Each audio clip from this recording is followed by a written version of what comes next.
The news broke on a quiet Tuesday morning. A simple press release from the Élysée Palace, delivered with little fanfare but carrying enormous weight.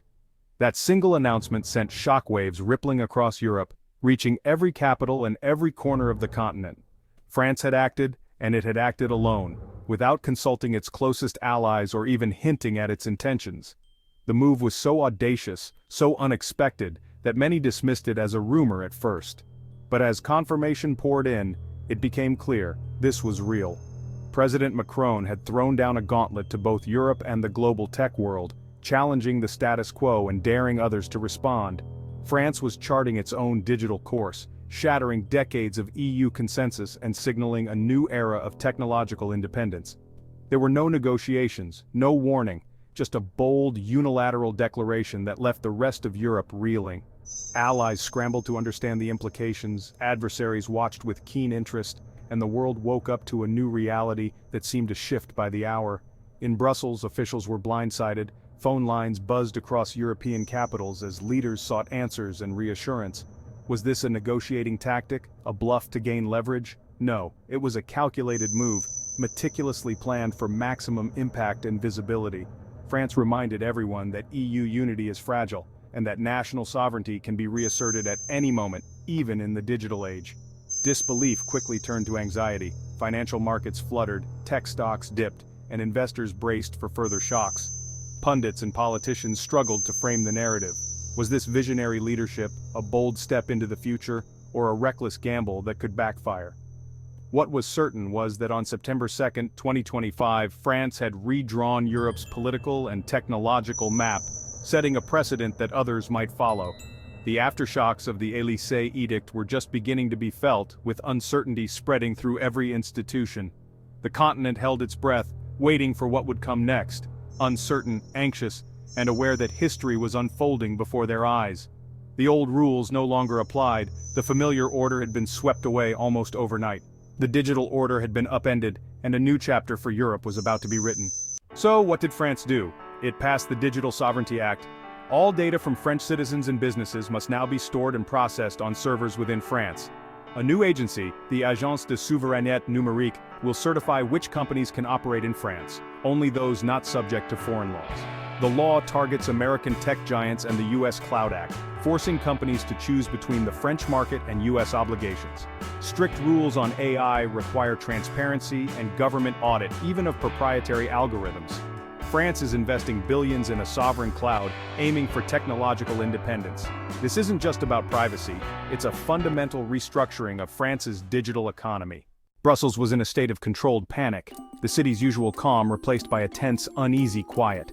The corridors of power buzzed with anxious whispers as leaders tried to process the shock. EU President von der Leyen stressed unity, urging member states to stand together, but the message was clear.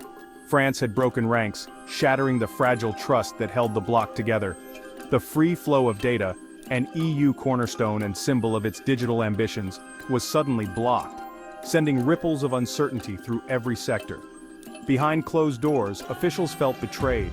Years of painstaking digital integration were now at risk, and the sense of unity was rapidly unraveling. Germany, deeply tied to global data flows and reliant on open markets, worried about the fallout for its companies, fearing economic shockwaves that could spread across the continent. The fear was palpable.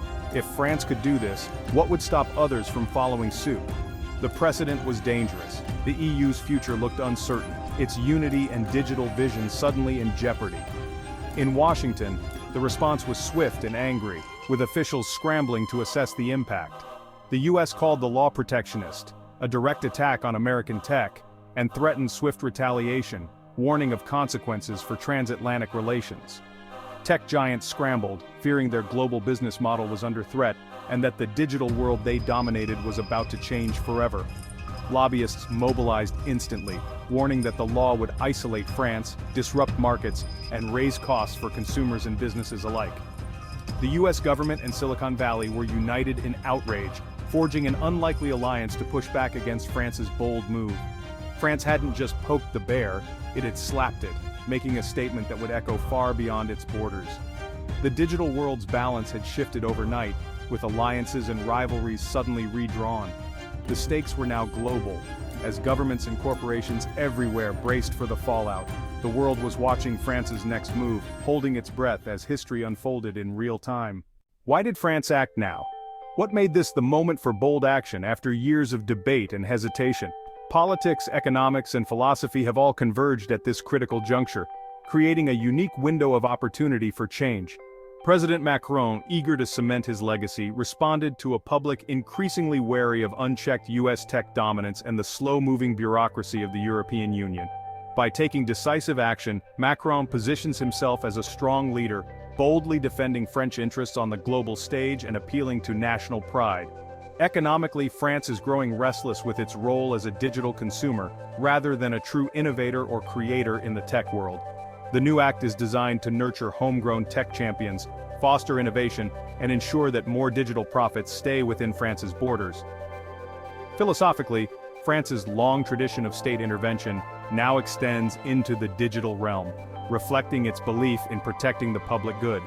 The unchecked power of foreign tech giants is increasingly seen as a threat to French culture, values, and personal privacy.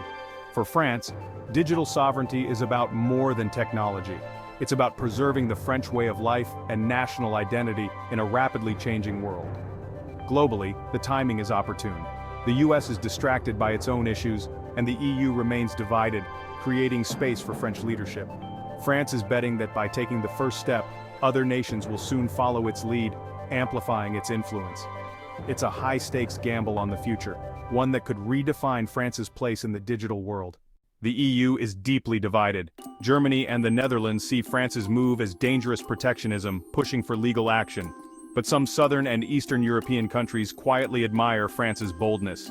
The act has sparked debate about EU centralization and national sovereignty. Globally, the US faces a challenge to its tech dominance, while China sees opportunity in Western division.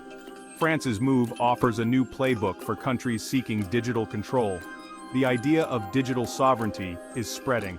The risk, a fragmented splinter net with national rules and barriers. The world is watching to see who follows. The future is uncertain and tense.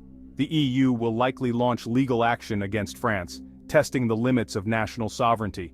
The US may retaliate with tariffs, escalating economic tensions. Tech giants could challenge the law in court or withdraw services, disrupting daily life in France. Politically, the EU faces a crossroads. Will others follow France, or will unity prevail? A two-speed Europe could emerge, with some countries integrating further and others asserting sovereignty. Globally, France's move may force a new international framework for digital rules. The alternative, a chaotic, fragmented internet. France has pushed the world into uncharted territory. The next steps will shape the digital age. France's Digital Sovereignty Act is more than a law, it's a turning point. Is this the dawn of a new era of digital independence or the start of a dangerous fragmentation? Supporters see a bold stand for privacy and innovation. Critics fear isolation and economic harm. The questions are profound. Who controls our data? Can nations be sovereign online? The coming months will decide the future of the internet. The old consensus is broken. France has forced a necessary conversation. Whether this leads to a secure digital future or a divided world remains to be seen. The storm has arrived.